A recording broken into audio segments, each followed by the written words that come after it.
블루베리는 세계 10대 건강식품에 들어갈 만큼 우리 몸을 건강하게 하는데 도움이 되는 과일입니다. 최근 10년간 소비량이 가장 많이 늘어난 과일이기도 한데요. 특히 50대 이상에서 급속도로 섭취량이 늘어나고 있습니다. 이렇게 섭취량이 급속도로 올라가고 있는 이유는 블루베리가 먹기에도 편하고 건강에도 좋다고 알려져 있기 때문인데요. 냉동 블루베리의 판매량도 함께 증가하고 있습니다. 냉동 블루베리를 씻지 않고 그냥 드시는 분들이 많아지고 있는데요. 누구는 그냥 먹어도 된다. 어떤 사람은 반드시 씻어서 먹어야 된다. 의견이 분분합니다. 영상을 통해서 블루베리를 먹는 방법과 블루베리의 효능, 함께 먹으면 안 되는 음식과 함께 먹으면 좋은 음식까지 블루베리에 대한 모든 것 알려드리겠습니다. 먼저 냉동 블루베리 씻어야 되느냐 그냥 먹어도 되느냐 완벽하게 정리해드리겠습니다. 결론부터 말하자면 씻어서 드시는 것이 안전하다입니다. 먼저 냉동 블루베리를 구입하셨다면 식품의 유형을 확인하시기 바랍니다. 식품의 유형에 과체 가공품이라고 적혀 있다면 씻어서 냉동한 블루베리이기 때문에 그냥 드셔도 되긴 합니다. 그런데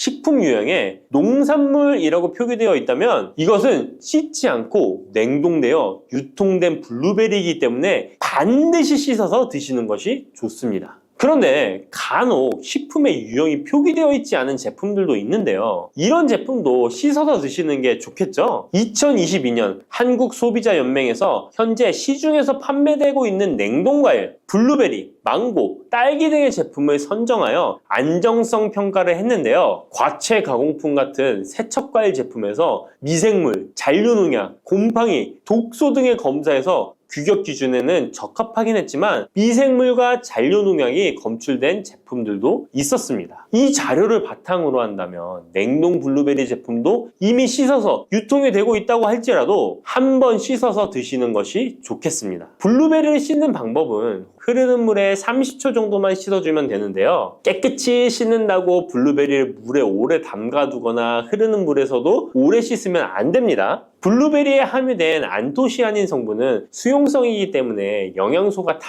빠져나가 버릴 수 있습니다. 잔류농약 또한 수용성이기 때문에 흐르는 물에 30초 정도만 씻어도 충분하니까 걱정하지 말고 드셔도 됩니다. 블루베리는 특별히 생과일보다 냉동 블루베리가 안토시아닌의 함량이 높아집니다. 시드니의 뉴사우스 웨일즈 대학의 연구진이 블루베리를 건조, 냉장, 냉동했을 때 핵심 영양소가 어떻게 변화되는지 실험을 했는데요. 안토시아닌의 함량이 블루베리 1g당 생과일일 때 7.2g이었는데 냉장 보관하여 2주가 지났을 때 5.7mg으로 줄었고 건조했을 때는 4.3mg으로 더욱 줄었습니다. 그런데 냉동 한 달 후에는 8.1mg으로 생과일 때보다 늘어났고 냉동 3달이 지나자 7.9mg으로 소폭 줄었지만 역시 생과일 때보다는 많은 함량이 확인되었습니다. 실험 결과만으로만 보면 블루베리는 냉동으로 드시는 것이 가장 많은 영양 성분을 섭취할 수 있다는 말이 되겠네요. 추가로 눈 건강이나 심혈관 질환, 당뇨 등에 도움이 많이 되는 이 안토시아닌 함량이 개런티된 영양제도 많이 나와 있으니 꼭 블루베리, 빌베리와 같은 영양제를 드시려면 건강기능식품으로 제조된 안토시아닌 함량이 최소 50mg 들어있는 제품을 드시면 좋겠죠? 그렇다면 다른 채소나 과일은 냉동했을 때 핵심 영양소의 함량이 어떻게 될까요?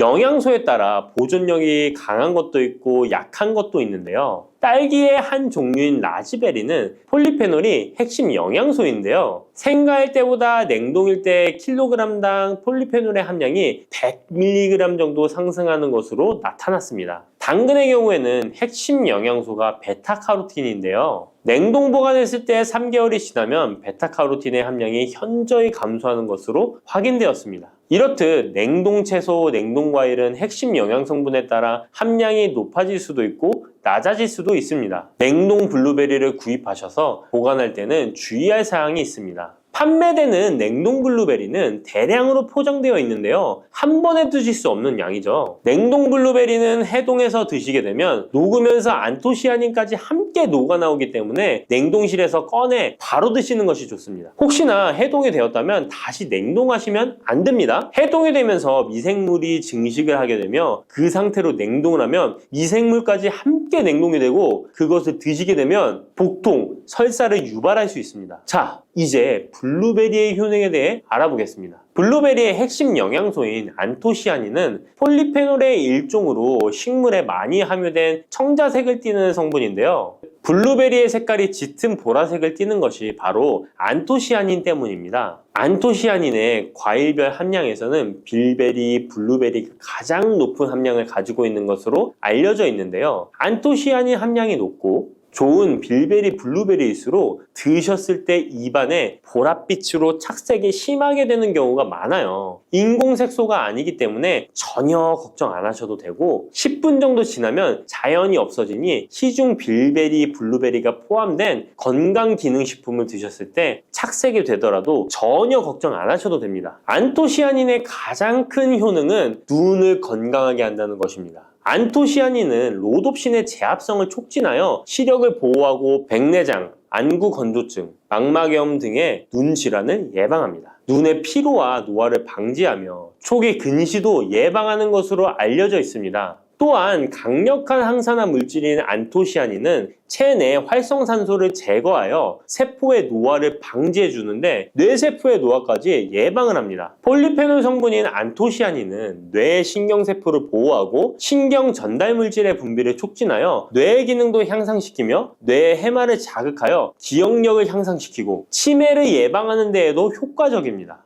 테로스틸벤 성분이 뇌의 신경 전달 물질인 도파민과 노르에피네프린의 분비를 촉진하여 집중력을 향상시키는 데에도 도움을 주는 것으로 알려져 있습니다. 간단히 말하자면 블루베리를 꾸준히 섭취하시면 기억력, 집중력을 향상시키고 치매를 예방하는 데에도 조금이나마 도움을 줄 수 있다는 것이에요. 또한 활성산소를 제거하는 안토시아닌은 피부 미용에도 좋은 효능을 발휘하는데요. 피부 노화를 방지할 뿐만 아니라 염증을 제거하고 억제하는 효과도 있어서 여드름, 피부를 개선하는 데에도 도움이 됩니다. 또한 비타민과 미네랄이 풍부하여 피부를 건강하게 유지하고 풍부한 안토시아닌과 비타민C는 피부의 수분을 유지하는 데 도움을 주어 주름을 예방하고 피부톤을 밝게 하는 데에도 도움을 줍니다. 그리고 풍부한 식이섬유는 장의 운동을 촉진시켜주고 장내의 노폐물을 흡착하고 배출시켜 피부 트러블을 개선하는 효과도 있습니다.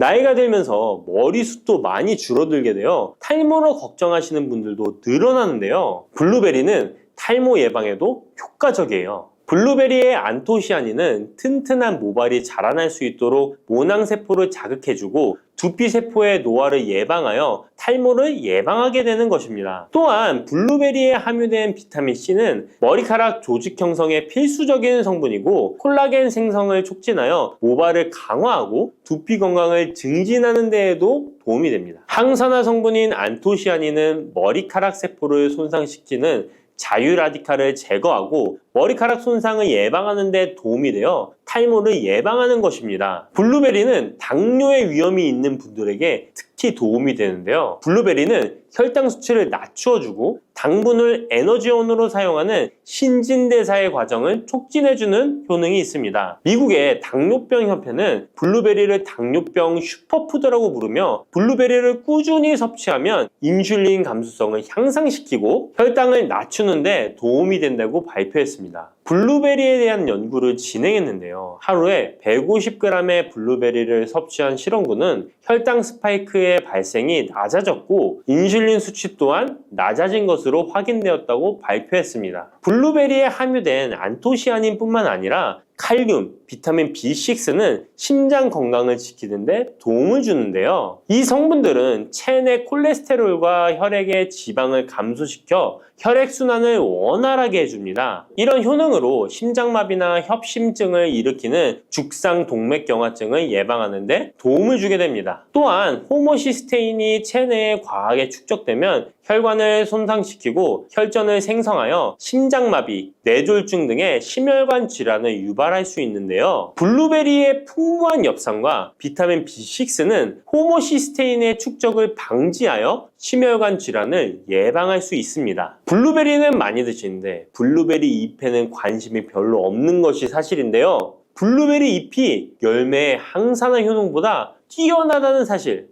알고 계신가요? 블루베리 잎은 열매보다 안토시아닌 함량이 높고 또한 폴리페놀의 일종인 클로로겐산의 함량도 높아 열매보다 항산화 효과가 20에서 30배 높은 것으로 알려져 있습니다. 놀랍지 않나요? 이러한 블루베리 잎은 차로 우려서 드시면 되는데요. 물 1리터에 잎 4g을 넣고 10분 정도 끓인 후에 식혀서 드시면 됩니다.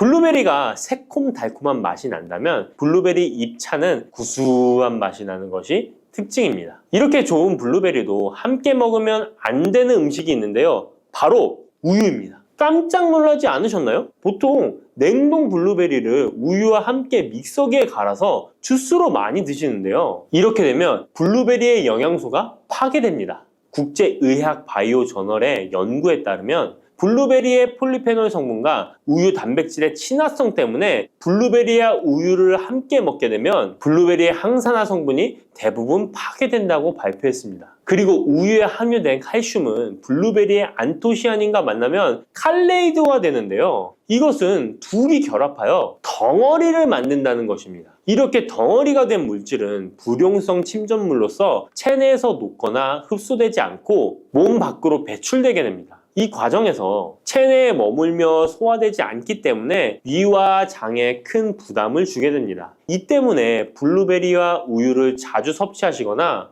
위와 장이 약하신 분들이 드실 경우 위장에 염증을 유발할 위험이 있습니다. 특히 신체 기능이 많이 떨어져 있는 나이가 많으신 분들이 이렇게 드시면 위장에 안 좋을 수 있으니 주의하시기 바랍니다. 블루베리 주스를 만들어 드실 때는 우유 대신 오트밀이나 물을 첨가하여 드시는 것이 좋겠습니다. 우유가 블루베리와 맞지 않는다고 해서 요거트도 맞지 않는 것은 아닙니다. 요거트는 발효 과정을 거쳐 단백질이 쉽게 분해되기 때문에 항산화 성분의 흡수율을 높여줍니다. 요거트에 냉동 블루베리를 얹어서 먹는 것은 좋은 블루베리를 먹는 방법이 되겠습니다. 블루베리를 드실 때 주의하셔야 할 분들도 있습니다. 블루베리에는 살리살신이라는 성분이 있는데 이것 때문에 알레르기 반응을 일으키는 분들이 있습니다. 블루베리를 드시면 입술이 붓거나 간지러운 증상이 나타나고 복통과 설사의 증상이 나타난다면 즉시 블루베리 섭취를 중단하셔야 합니다. 그리고 블루베리에는 혈액을 묽게 만드는 비타민 K가 풍부하게 함유되어 있는데요. 심장질환이나 뇌혈관 질환 등으로 이미 아스피린과 같은 혈전 용해제를 복용하고 계신 분들이 블루베리를 과잉 섭취하게 되면 문제가 발생할 수 있으니 섭취를 주의하셔야 합니다. 또한 사람에 따라서 블루베리가 일시적으로 혈당을 낮추는 효과가 있기 때문에 당뇨가 있는 분들이 블루베리를 과잉 섭취할 경우에 저혈당 증세도 나타날 수 있습니다. 어떤 음식이든 각자 자신의 체질에 맞게 드시는 게 가장 좋겠습니다. 아침에 계란 2알이면 됩니다. 아침에 계란 2알이면 치매, 고혈압 싹 물러갑니다. 아닙니다. 오히려 낮춰줍니다. 우리 혈관에는 두 종류의 콜레스테롤이 있습니다. 혈관 벽에 쌓여서 혈관을 좁게 만드는 나쁜 콜레스테롤 LDL이라고 하죠. 그리고 이 나쁜 놈들을 분해해서 간으로 보내버리는 좋은 콜레스테롤 HDL이 있어요. 계란 노른자의 레시틴은 바로 이 HDL, 좋은 콜레스테롤의 수치를 높여주는 역할을 합니다. 동시에 LDL, 나쁜 콜레스테롤은 분해해서 줄여주고요. 그러니까 콜레스테롤이 걱정돼서 노른자를 버리셨던 분들은 콜레스테롤을 잡아주는 성분을 같이 버리고 계셨던 거예요. 실제로 미국 식사지침자문위원회에서 5년간 연구한 끝에 음식으로 먹는 콜레스테롤은 혈중 수치에 별 영향을 주지 않는다고 발표했습니다. 일본 정부도 건강 안내서에서 콜레스테롤 섭취 한도를 아예 삭제했어요. 우리 몸에 음식으로 콜레스테롤이 들어오면 간이 알아서 생산량을 조절하기 때문에 혈중 콜레스테롤에 큰 영향을 주지 않는다는 게 이제 정설이 된 겁니다. 50대가 넘으면 우리 몸에서 세 가지가 동시에 무너지기 시작하는데요. 근육, 뼈, 그리고 뇌입니다. 근육부터 볼까요? 해마다 근육이 조금씩 빠지는데 본인은 잘 모르세요. 그러다가 어느 날 계란 오를 때 무릎이 시큰해지고 앉았다 일어나는 게 힘들어지는 순간이 옵니다. 근육을 지키려면 양질의 단백질을 꾸준히 드셔야 하는데 고기는 가격이 만만치 않죠. 닭가슴살도, 한우도 매일 드시기엔 부담이 아주 큽니다.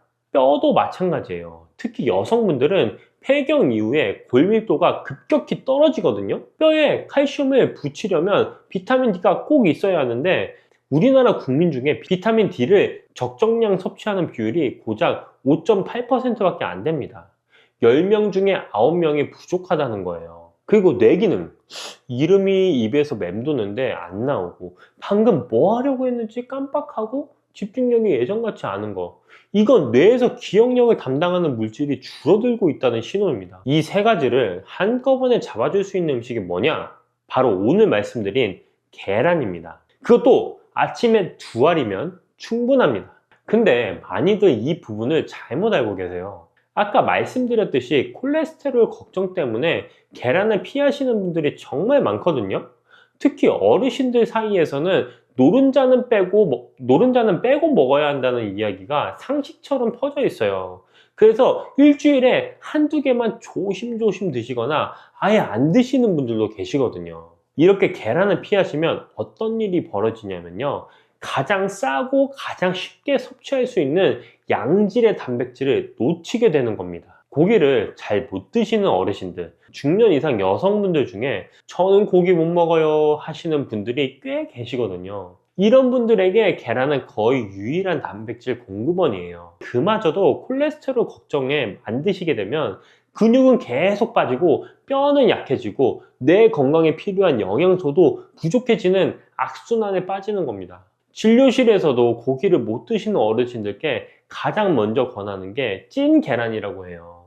실제로 고기는 안 드셔도 찐 계란은 잘 드시는 분들이 많거든요. 그렇게 계란으로 단백질을 채우면서 근육도 지키고 건강도 챙기시는 분들을 많이 봤다고 합니다. 계란 하나에 80칼로리, 단백질 7g입니다. 이 가격에 이 영향을 줄 수 있는 음식이 또 있을까요?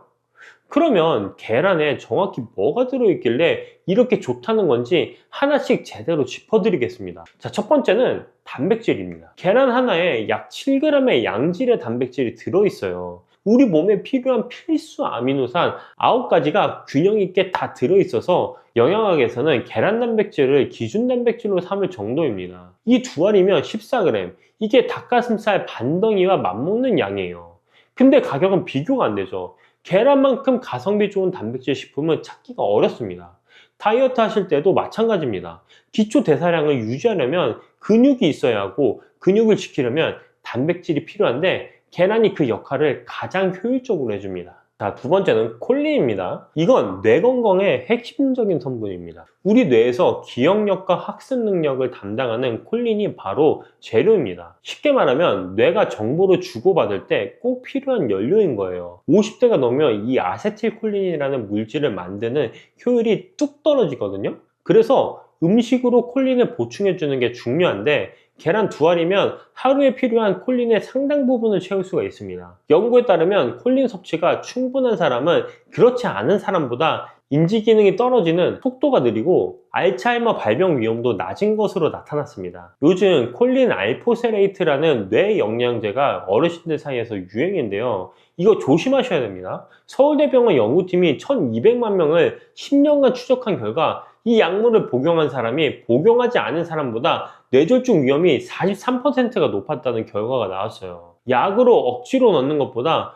계란으로 자연스럽게 콜린을 섭취하는 게 훨씬 안전하고 효과적인 겁니다. 자, 세 번째는 루테인과 지아잔틴입니다. 노른자가 왜 그렇게 노란색인지 아시나요? 바로 이 성분들 때문인데요. 루테인과 지아잔틴은 눈의 황반이라는 부분에 쌓여서 자외선이나 스마트폰 블루라이트 같은 유해한 빛으로부터 눈을 보호하는 선글라스 역할을 합니다. 나이 들면서 황반변성이나 백내장 걱정하시는 분들이 많으시죠? 계란 노른자가 이걸 예방하는 데 도움을 줍니다. 특히 계란의 루테인은 채소에 들어있는 것보다 체내 흡수율이 훨씬 높다는 게 큰 장점입니다. 노른자의 지방 성분이 흡수율을 도와주기 때문이에요. 자, 네 번째, 비타민 D입니다. 아까 말씀드렸죠? 뼈에 칼슘을 붙이려면 비타민 D가 꼭 필요하다고. 아무리 칼슘을 많이 드셔도 비타민 D가 없으면 소장에서 흡수가 안 돼요. 계란 노른자가 비타민 D를 자연스럽게 보충해 줄 수 있는 몇 안 되는 식품 중에 하나입니다. 햇볕을 충분히 쬐기 어려운 분들에게 특히 중요해요. 비타민 C와 섬유질만 빼면 우리 몸에 필요한 거의 모든 영양소가 계란 안에 들어 있습니다. 아침에 2알이면 이걸 한 번에 다 챙기는 겁니다. 아침에 계란 2알 드시고 나가면 일단 점심때까지 배가 안 고파요. 빵이나 시리얼, 콘프레이크 아침을 때우시면서 2~3시간 만에 출출해지잖아요. 계란은 단백질과 좋은 지방이 함께 들어있어서 소화가 천천히 됩니다. 그래서 포만감이 오래가고 점심때까지 다른 간식이 생각이 안 날 정도예요. 그리고 더 중요한 건 혈당입니다. 잠을 자고 일어나면 우리 혈당은 잔잔한 호수 같은 상태입니다. 인슐린도 잔잔해지고 췌장은 쉬고 있죠. 이 상태에서 식빵에 잼 발라서 오렌지 주스와 함께 드시면 어떻게 될까요? 혈당이 갑자기 확 치솟습니다. 잔잔한 호수에 돌을 던지는 거랑 똑같아요. 이걸 혈당 스파이크라고 하는데 이때 엄청난 양의 인슐린이 분비되면서 혈당을 끌어내리고 그 과정에서 지방이 축적이 됩니다. 이 혈당 스파이크가 반복되면 더 심각한 문제가 생깁니다. 혈관 내벽 세포에 엄청난 스트레스가 가해지면서 상처가 나고 그 상처를 복구하는 과정에서 혈관이 점점 좁아집니다. 혈전이 쌓인다는 거죠. 수십 년간 단 음식으로 아침을 드셨던 분들 중에서 협심증이나 심근경색, 뇌졸중이 오는 이유가 바로 이 혈당 스파이크 때문입니다. 계란으로 아침을 시작하면 혈당이 천천히 올라가기 때문에 이 스파이크를 막을 수 있습니다. 하루 종일 탄수화물이 당기지 않는 몸 상태를 유지할 수 있다는 거죠. 그리고 머리가 맑아집니다. 콜린이 뇌에 공급되니까 아침부터 집중력이 올라가고요. 오후에 멍한 느낌도 줄어들어요. 2주 정도만 꾸준히 드셔보세요. 아침이 확실히 달라지는 걸 느끼실 겁니다. 하버드 대학 연구팀에서 대규모 연구를 진행한 결과 하루에 한두 알의 계란 섭취는 심장병 발병 위험과 무관하다는 결론을 내렸습니다. 캐나다 맥마스터 대학교에서는 6개 대륙 50개국 17만 7천 명을 대상으로 분석했는데요. 하루에 계란 1개 정도는 심혈관 질환 이력 있는 분이라도 사망률을 높이지 않는 것으로 나타났습니다. 계란 섭취와 혈중 콜레스테롤 사이에서 유의한 연관성이 발견되지 않았다고 밝혔습니다.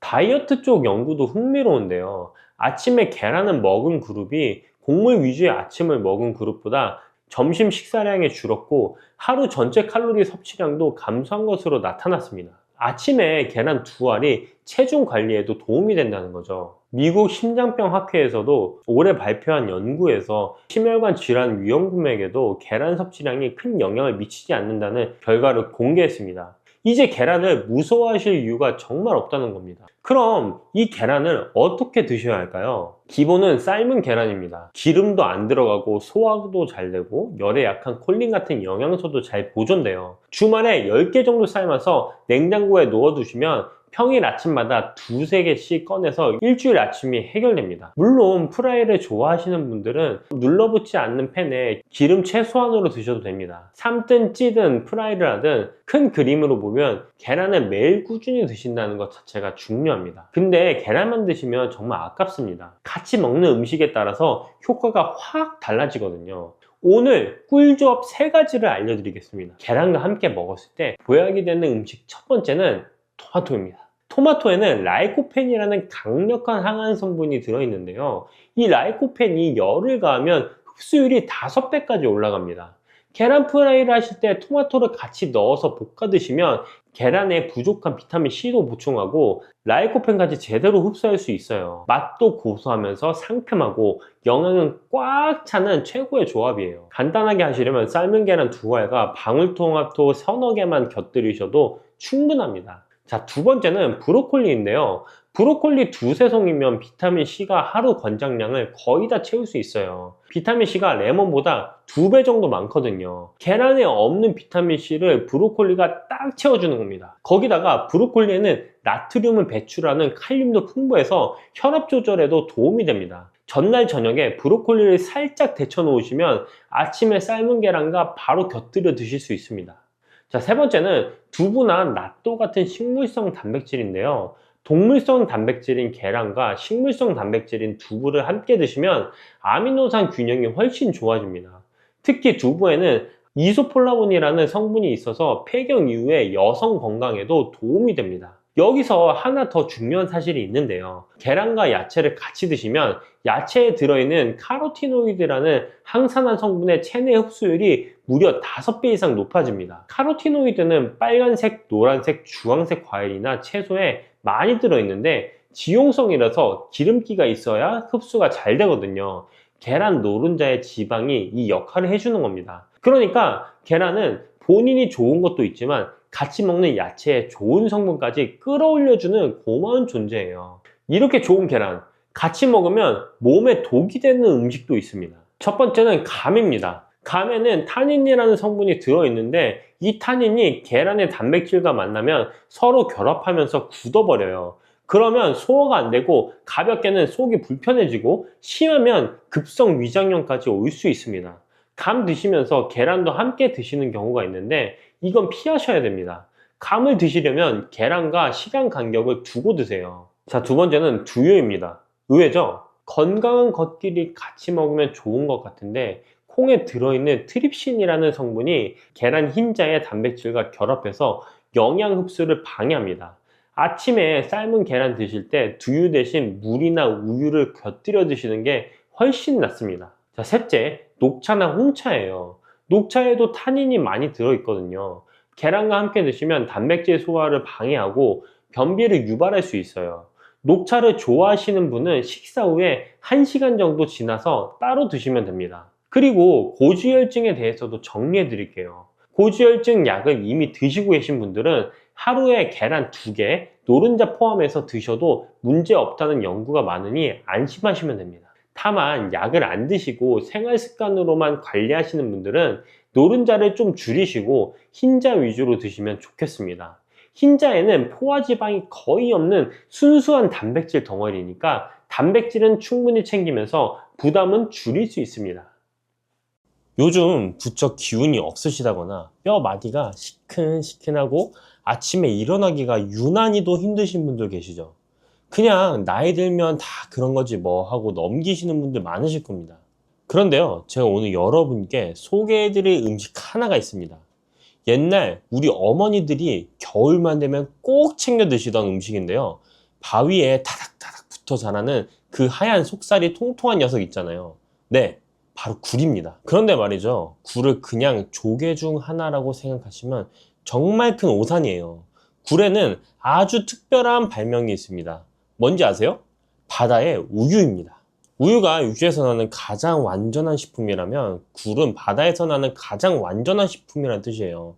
그리고 또 하나, 굴의 한자 이름이 석화인데요. 이게 무슨 뜻인지 아세요?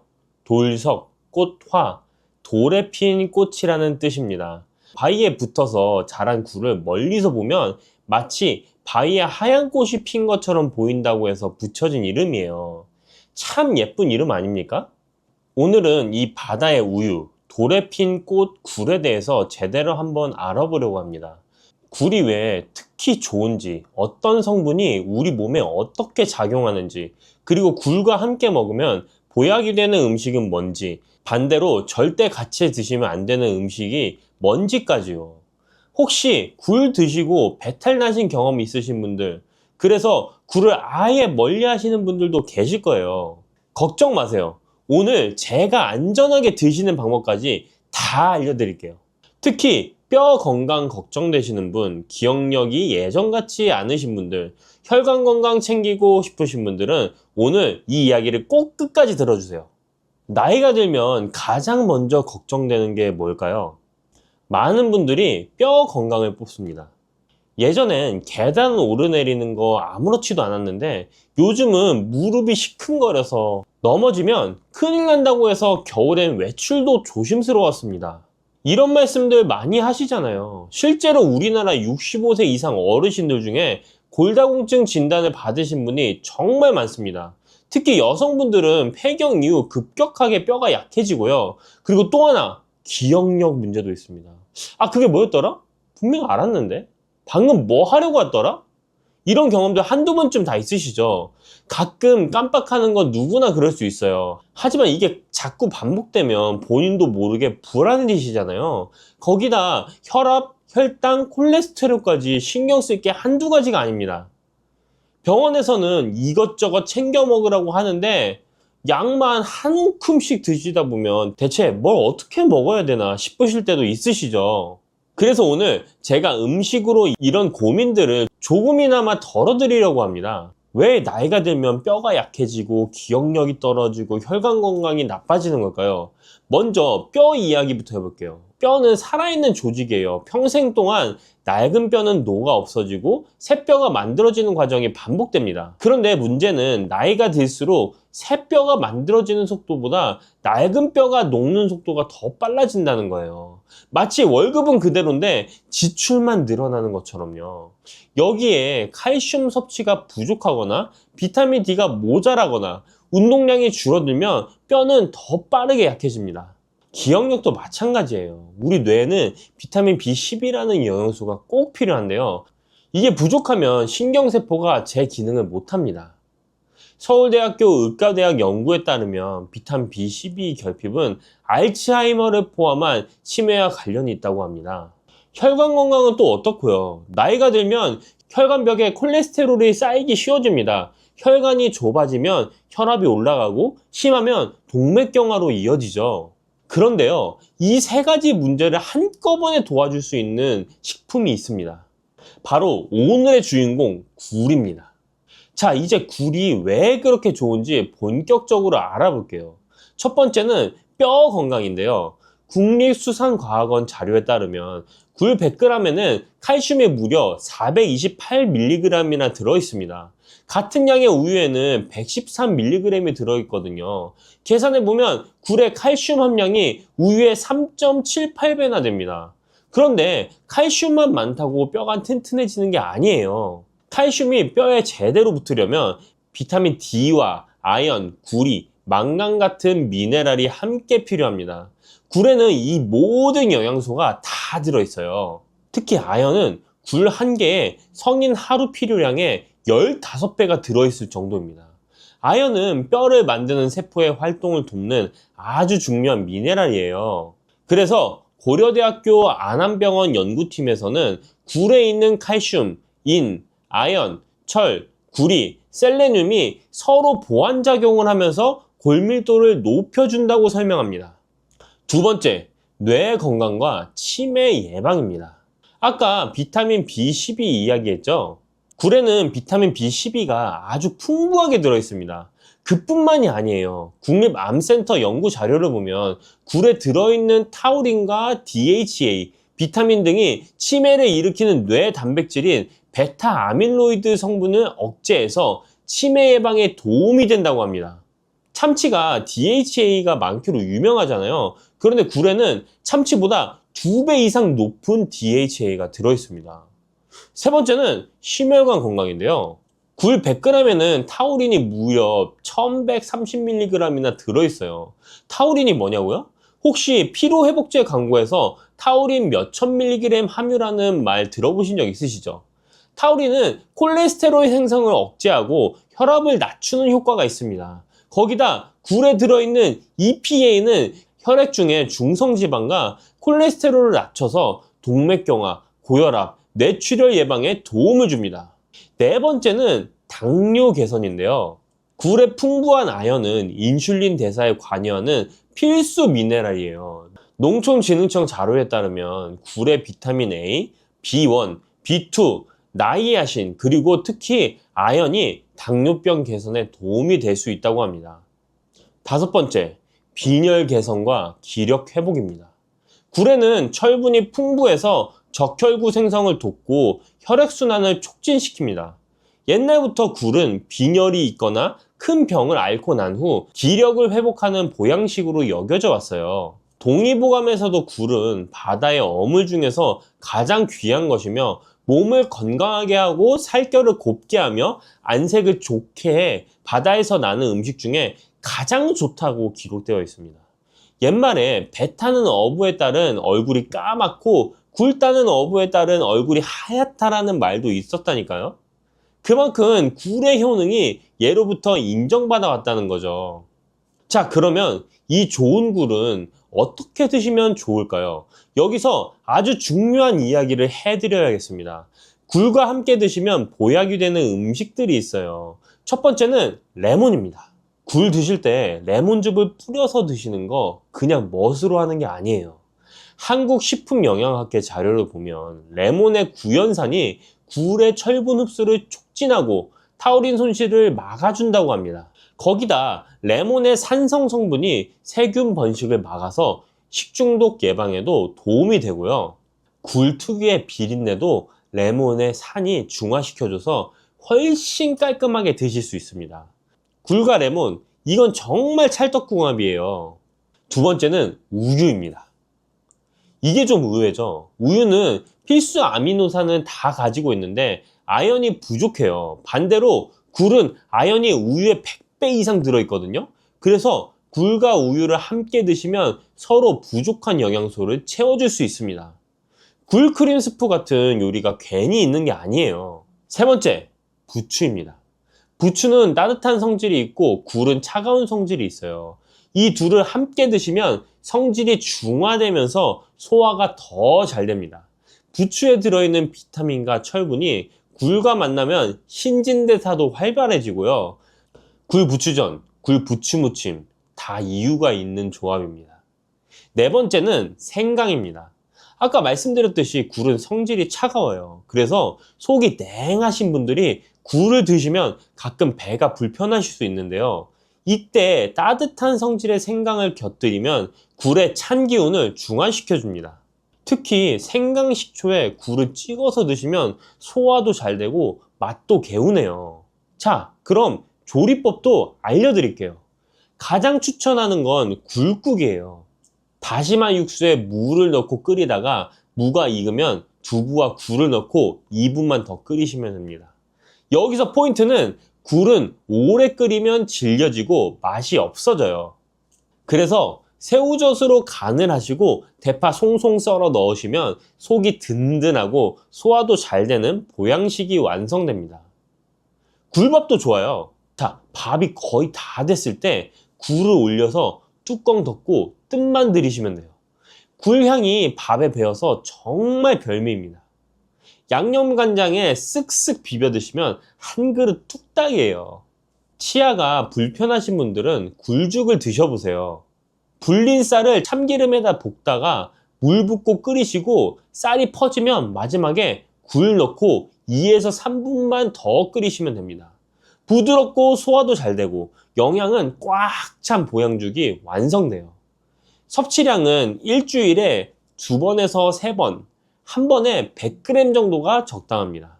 자, 여기까지 굴의 좋은 점을 말씀드렸는데요. 이렇게 좋은 굴도 주의하셔야 할 점이 있습니다. 이 부분은 정말 중요하니까 잘 들어주세요. 첫 번째, 생굴 섭취는 조심하셔야 됩니다. 굴은 역시 생으로 먹어야 제맛이지 라고 생각하시는 분들 많으시죠? 그런데요, 특히 어르신들은 생굴보다는 익혀서 드시는 게 훨씬 안전합니다. 왜냐하면 겨울철에는 노로바이러스라는 게 있거든요.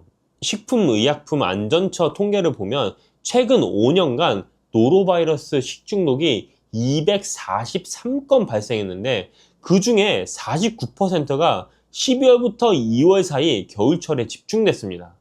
굴은 바닷물을 여과하면서 자라는데 그 과정에서 바이러스가 농축될 수 있어요. 하지만 걱정하지 마세요. 노로바이러스는 85도에서 1분 이상 가열하면 완전히 사멸합니다. 그러니까 굴국, 굴밥, 굴전처럼 익혀서 드시면 전혀 문제가 없어요. 오히려 익힌 굴이 소화도 더 잘 되고 따뜻하게 드시니까 속도 편안합니다. 그래도 나는 생굴 특유의 그 짭짤하고 시원한 맛을 포기할 수 없어! 하시는 분들 계시죠? 네, 저도 충분히 이해합니다. 생굴의 그 싱싱한 맛은 정말 익힌 굴과는 또 다른 별미이니까요. 그런 분들을 위해 조금이라도 더 안전하게 생굴을 드시는 방법을 알려드리겠습니다. 포장 표시를 꼭 확인하세요. 이게 정말 중요합니다. 굴 제품 포장에 가열 조리용, 익혀 먹는 등의 표시가 있는 제품은 반드시 익혀서 드셔야 합니다. 노로바이러스가 확인된 해역의 생산물은 가열 조리용, 익혀 먹는 등의 표시를 붙여서 유통하도록 되어 있기 때문입니다. 그러니까 마트나 시장에서 굴을 사실 때 포장을 잘 살펴보시고 생식용인지 가열 조리용인지 꼭 확인하세요. 또한 물을 갈면 식중독균을 억제하는 알릴 이소티오시아네이트라는 성분이 나옵니다. 굴을 무즙에 잠시 담갔다가 찬물에 살살 흔들어 씻으면 불순물 제거에 도움이 됩니다.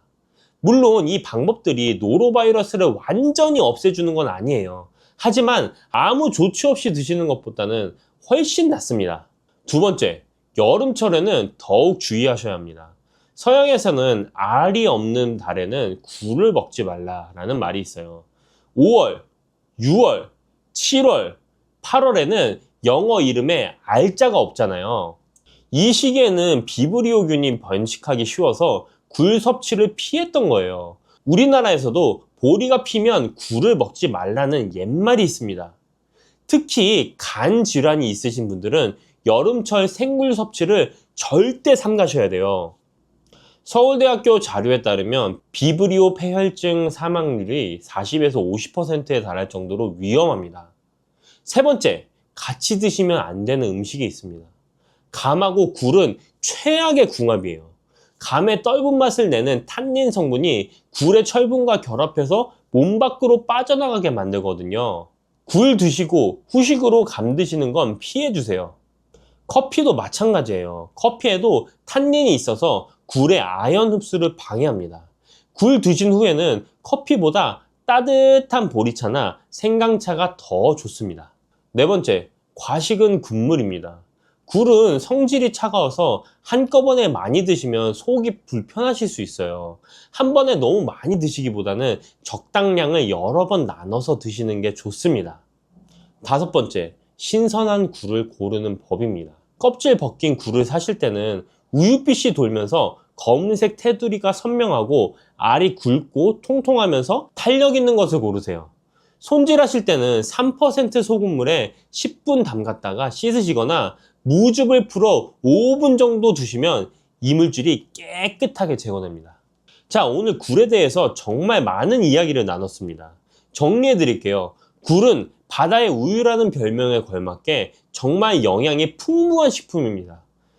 칼슘은 우유의 거의 4배, 단백질은 3배, DHA는 참치의 2배 이상, 특히 시니어분들께 중요한 뼈 건강, 뇌 건강, 심혈관 건강에 모두 도움이 되는 완전 보양식이에요. 레몬, 우유, 부추, 생강과 함께 드시면 효과가 더 좋아지고요. 감이나 커피는 피해 주시는 게 좋습니다. 그리고 가장 중요한 것, 생굴보다는 익혀서 드세요. 85도에서 1분 이상 가열하면 걱정 없이 안전하게 드실 수 있습니다. 굴국, 굴밥, 굴전, 굴죽 따뜻하게 익혀 드시면 소화도 잘 되고 속도 편하고 영양은 그대로 섭취하실 수 있어요. 이번 겨울 바다가 우리에게 선물한 돌에 핀 꽃, 굴로 건강 한번 챙겨보시는 건 어떨까요? 동의보감에서 바다에서 나는 음식 중에 가장 좋다라고 했던 그 굴, 옛 선조들의 지혜가 현대 과학으로도 증명되고 있습니다. 오늘 이야기가 여러분의 건강한 겨울나기에 조금이나마 도움이 되셨으면 좋겠습니다. 요즘 부쩍 기운이 없으시거나 아침에 일어나면 괜히 어지럽고 머리가 띵하신 적 있으신가요? 그냥 나이 들어서 그런가 보다 하고 넘기셨을 수도 있어요. 그런데 이런 증상이 사실은 우리 몸이 보내는 아주 중요한 신호일 수 있습니다. 오늘 제가 소개해드릴 음식은요, 어릴 적 명절이면 어머니가 꼭 상에 올려주시던 그 추억의 반찬입니다. 껍데기를 까면서 손가락 끝이 빨갛게 물들던 기억 한 번쯤 있으시죠? 바로 꼬막입니다. 에이, 꼬막이요? 그거야 맞긴 하지만 특별할 게 뭐 있어요? 이렇게 생각하실 수도 있어요. 그런데 놀라운 사실 하나 알려드릴게요. 조선시대에 임금님 수라상에 오르는 8대 진미 중에서 으뜸으로 꼽힌 음식이 바로 이 꼬막이었습니다. 조선시대에 인문지리서인 동국여지승랑에도 전라도의 특산품으로 기록되어 있을 정도로 그 명성이 대단했어요. 임금님이 드시던 음식이라니 괜히 격이 다르게 느껴지죠? 그리고 더 놀라운 건요, 꼬막은 조개 중에서 유일하게 우리 피와 같은 헤모글로빈을 가지고 있는 조개라는 겁니다. 삶으면 붉은 핏물이 배어나오는 이유가 바로 이것 때문이에요. 그래서 예로부터 어르신들 사이에서는 천연 조혈 강장제로 불려왔습니다. 오늘은 이 귀한 꼬막에 대해서 아주 자세하게 알아보려고 합니다. 꼬막이 우리 몸에 어떻게 좋은지, 특히 혈관 건강과 뼈 건강, 그리고 소화 기능까지 어떤 도움을 주는지 하나하나 짚어드릴게요. 그리고요, 꼬막과 함께 먹으면 보약이 되는 음식들이 따로 있습니다. 이것만 알아도 같은 꼬막을 드시더라도 효과가 배가 되거든요. 반대로 꼬막과 절대 함께 드시면 안 되는 음식도 있어요. 많은 분들이 모르고 드시는데 이 조합은 오히려 영양 흡수를 방해하거든요. 이 부분도 꼭 알려드릴게요. 또 하나, 겨울철 꼬막 드실 때 가장 조심하셔야 할 부분이 있습니다. 바로 노로바이러스인데요. 이거 제대로 안 하면 맛있게 드시고 나서 며칠을 고생하실 수 있어요. 예방법도 확실하게 알려드릴 테니 끝까지 함께 해주세요. 자, 그럼 먼저 우리 몸에서 일어나는 이야기부터 해볼게요. 나이가 들면서 가장 먼저 느끼시는 변화가 뭐가 있으신가요? 아마 많은 분들이 기운이 예전 같지 않다고 말씀하실 거예요. 아침에 일어나면 괜히 어지럽고 조금만 움직여도 숨이 차고 얼굴색이 창백해졌다는 소리를 듣기도 하죠. 계단 몇 개만 올라가도 심장이 두근두근 하고요.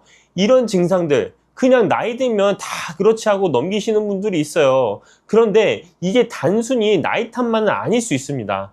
대한혈액학회 자료에 의르면 65세 이상 어르신의 약 10%에서 15%가 빈혈을 겪고 계신데요. 특히 여성이신 어르신분들은 그 비율이 엄청 높은데요. 빈혈이라고 하면 단순히 피가 부족한 거라고 생각하시기 쉬운데 사실 이게 오래 지속되면 심장에 무리가 가고 인지 기능까지 떨어질 수 있어요. 치매 위험도 높아진다는 연구도 있습니다.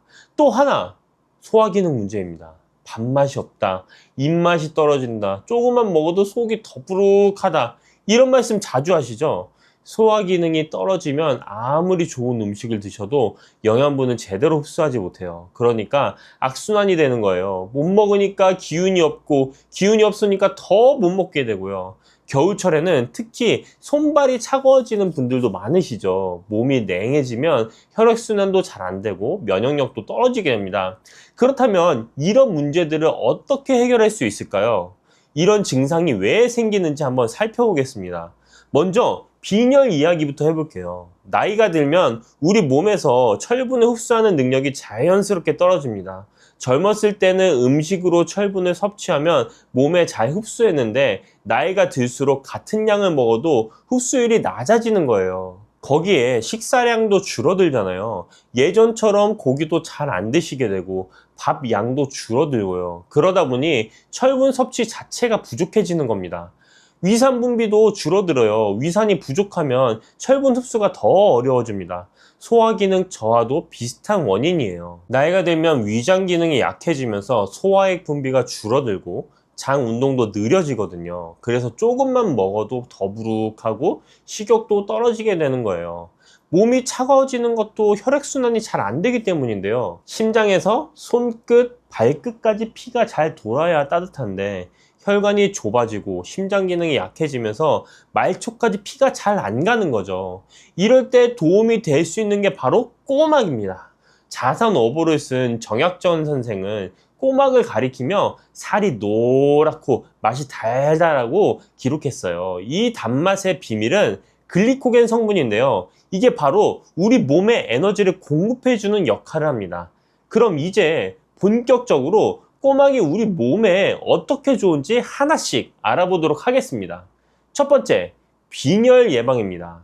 아까 말씀드렸듯이 꼬막은 조개류 중에서 유일하게 헤모글로빈을 가지고 있어요. 삶으면 붉은 핏물이 나오는 이유가 바로 이것 때문입니다. 철분과 비타민 B군이 풍부해서요. 예로부터 어르신들 사이에서 천연 조혈 강장제로 불려왔어요.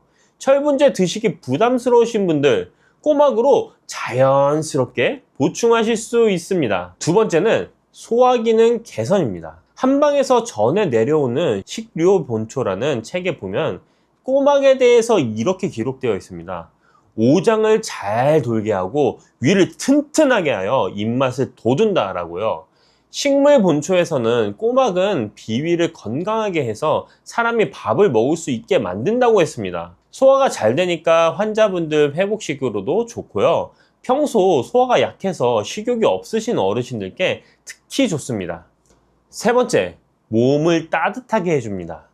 보통 해산물 하면 성질이 차갑다고 알고 계시죠? 그래서 위장이 약하신 분들은 해산물을 피하라는 말씀도 많이 들어보셨을 거예요. 그런데 꼬막은 예외입니다.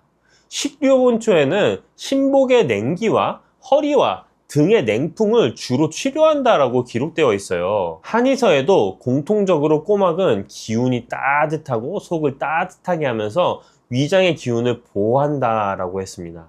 손발이 차고 몸이 냉하신 분들, 소화기가 약한 소음인 체질이신 분들에게 특히 맞는 음식이에요. 자, 네 번째, 심혈관 건강입니다. 꼬막에는 타우린이라는 성분이 풍부하게 들어있어요. 이 타우린은 아미노산의 일종인데요. 간 기능을 활성화시키고 피로를 해소해주고 뇌졸중이나 심혈관 질환 예방에 도움을 줍니다. 혈중 콜레스테롤 수치를 낮춰주고 담석을 녹이는 데도 효과가 있다고 해요. 또 베타인이라는 성분도 있는데 이건 심장 기능 향상에 도움을 줍니다. 다섯 번째, 뼈 건강입니다.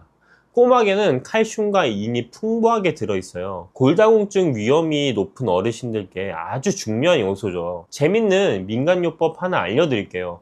꼬막 껍질을 불에 달궈서 식초에 담가두면 천연 칼슘 식초가 만들어져요.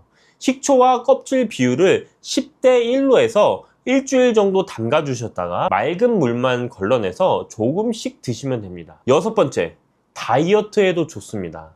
나이 들어서 무슨 다이어트야 라고 하실 수 있는데요. 적정 체중을 유지하는 건 건강을 위해서도 중요합니다. 꼬막은 단백질 함량이 14%예요. 전복이 12.9%인데 그보다 높습니다. 그런데 칼로리는 100g당 81칼로리밖에 안 되고 지방도 1g 정도로 아주 낮아요. 포만감은 높으면서 칼로리 섭취는 적으니까 체중 관리에 딱이죠. 이 외에도 비타민 B12는 적혈구 생성과 신경계 기능 유지에 필수적이고요. 셀레늄은 항산화 작용을 해서 활성산소를 줄여줍니다. 아연은 면역력을 강화해주고요. 정말 보약이 따로 없죠. 자, 이렇게 좋은 꼬막 어떻게 드셔야 제대로 효과를 보실 수 있을까요? 먼저 궁합이 좋은 음식들부터 차례로 알려드릴게요. 첫 번째는 마늘입니다. 꼬막하고 마늘은 최고의 파트너예요. 마늘에 있는 알리신 성분이 꼬막의 비타민 B1과 만나면 알리티아민이라는 물질이 만들어집니다. 이게 기력 회복과 피로 해소에 아주 탁월해요. 게다가 마늘이 꼬막의 비릿한 향도 잡아주니까 일석이조죠. 두 번째는 부추입니다. 부추는 따뜻한 성질을 가진 채소예요. 꼬막이 따뜻한 성질이긴 하지만 부추와 함께 드시면 더욱 균형 잡힌 섭취가 됩니다. 부추에는 비타민 A와 칼슘도 풍부해서 영양 흡수를 돕고 면역력 향상과 혈액순환 개선에도 좋아요. 삶은 꼬막에 부추를 함께 묻혀서 반찬으로 드시면 맛도 좋고 영양도 좋습니다. 자, 세 번째는 초고추장이에요. 초고추장의 신맛이 꼬막의 담백한 맛을 더 돋보이게 해주고요. 비타민C가 단백질 흡수율을 높여줍니다. 간단하게 삶은 꼬막에 초고추장을 찍어 드시는 게 가장 맛있는 방법이에요. 이제 꼬막 삶은 방법도 알려드릴게요. 이게 아주 중요합니다. 먼저 세척을 해야 돼요. 굵은 소금을 뿌리고 껍질끼리 부딪혀 바지락 문질러 씻으세요. 4~5번 반복해서 깨끗한 물이 나올 때까지요. 그 다음에는 해감입니다. 물 1리터당 소금 2큰술 비율로 바닷물 농도의 소금물을 만드세요. 여기에 스테인리스 숟가락을 함께 넣으시면 화학적용으로 해감 효과가 좋아져요. 검은 봉지로 빛을 차단하고 1~2시간 정도 해감하시면 됩니다. 삶는 게 가장 중요해요. 여기 핵심 비법이 있어요. 물을 넉넉히 넣고 팔팔 끓인 다음에 찬물 한 컵을 부어서 온도를 낮추세요. 이게 핵심입니다. 그 상태에서 꼬막을 넣고 한 방향으로 저어주세요. 이렇게 하면 살이 한쪽에 붙어서 까기가 쉬워져요. 꼬막잎이 5에서 10% 정도 벌어지면 바로 불을 끄세요. 삶는 시간은 3분에서 4분이면 충분합니다. 절대 오래 삶으시면 안 돼요. 살이 질겨지고 영양분도 빠져나갑니다. 껍질 까실 때는요, 꼬막 뒷부분 궁둥이라고 하죠. 거기에 숟가락을 대고 지렛대 원리로 비트면 쉽게 열립니다. 적정 섭취량은 한 번에 10개 정도가 좋고요. 일주일에 2~3번 드시면 적당합니다. 자, 이렇게 좋은 꼬막이지만 몇 가지 조심하셔야 할 부분이 있습니다. 먼저 함께 드시면 안 되는 음식부터 말씀드리겠습니다. 첫 번째, 우유나 치즈 같은 유제품입니다. 꼬막의 철분 흡수를 방해할 수 있어요. 꼬막 드시고 바로 우유 드시거나 치즈 드시면 꼬막의 철분 효과를 제대로 못 보시는 거예요. 꼬막 드시고 1~2시간 후에 유제품을 드시는 게 좋습니다. 두 번째는 삼겹살 같은 고지방 육류예요. 고지방 육류와 꼬막을 함께 드시면 소화에 부담이 됩니다. 단백질을 보충하고 싶으시면 닭가슴살이나 두부 같은 저지방 단백질과 함께 드세요. 자, 세 번째는 커피나 녹차, 홍차입니다. 식후에 바로 커피나 차를 드시면 철분과 칼슘 흡수를 방해해요. 적어도 30분에서 1시간 후에 드시는 게 좋습니다. 과식도 조심하셔야 됩니다. 본초 강목에 보면요, 구워 먹으면 사람에게 도움이 되나 과하면 기를 옹색하게 한다고 기록되어 있어요. 기를 막히게 한다는 의미입니다. 비만이시거나 열이 많으신 체질이시면 특히 적당히 즐기셔야 돼요. 조개류 알레르기가 있으신 분들은 꼬막을 피하셔야 합니다. 두드러기, 가려움증, 발진, 구토, 설사, 복통, 호흡곤란 같은 증상이 나타나면 바로 섭취를 중단하시고요. 심한 경우는 응급실로 가셔야 합니다. 그리고 가장 중요한 주의사항, 노로바이러스입니다. 식중독하면 여름을 떠올리시죠? 그런데 노로바이러스는 오히려 겨울에 더 많이 발생해요. 꼬막, 굴, 조개 같은 어패류가 주요 원인입니다. 질병관리청 자료에 따르면 2024년 한 해 동안 한국에서 6,762명이 노로바이러스에 감염됐어요.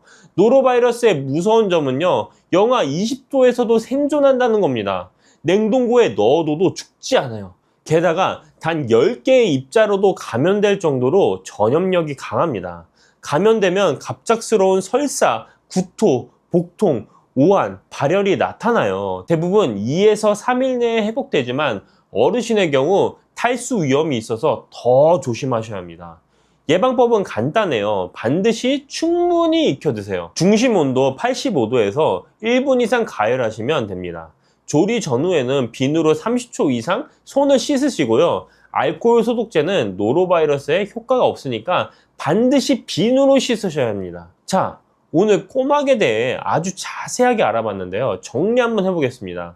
꼬막은 조선시대 임금님 수라상에 오르던 8대 진미 중 하나였습니다. 조개류 중 유일하게 헤모글로빈을 가지고 있어서 빈혈 예방에 탁월하고요. 대부분의 해산물과 달리 따뜻한 성질을 가지고 있어서 위장이 약한 어르신들도 부담 없이 드실 수 있어요. 심혈관 건강, 뼈 건강, 소화기능 개선까지 정말 보약이 따로 없죠. 마늘, 부추, 초고추장과 함께 드시면 효과가 배가 되고요. 유제품이나 커피는 1~2시간 간격을 두고 드시면 됩니다. 꼬막 삶을 때는 끓는 물에 찬물 1컵 정도 넣고 온도 낮춘 다음에 넣으시고요. 3에서 4분만 삶으시면 탱글탱글하고 맛있게 드실 수 있습니다. 그리고 잊지 마세요. 겨울철 노로바이러스 예방을 위해 반드시 85도 이상에서 충분히 익혀 드셔야 합니다. 제철은 11월부터 3월까지, 특히 12월에서 2월이 가장 맛있을 때예요. 우리 속담에 이런 말이 있어요. 감기 석 달에 입맛이 소태 같아도 꼬막 맛은 변함없다. 그만큼 누구나 좋아하는 맛이라는 뜻이에요. 겨울 바다가 선물한 천연 보약 꼬막, 이번 겨울에는 가족들과 함께 따뜻하게 삶아서 맛있게 드셔보면 어떨까요?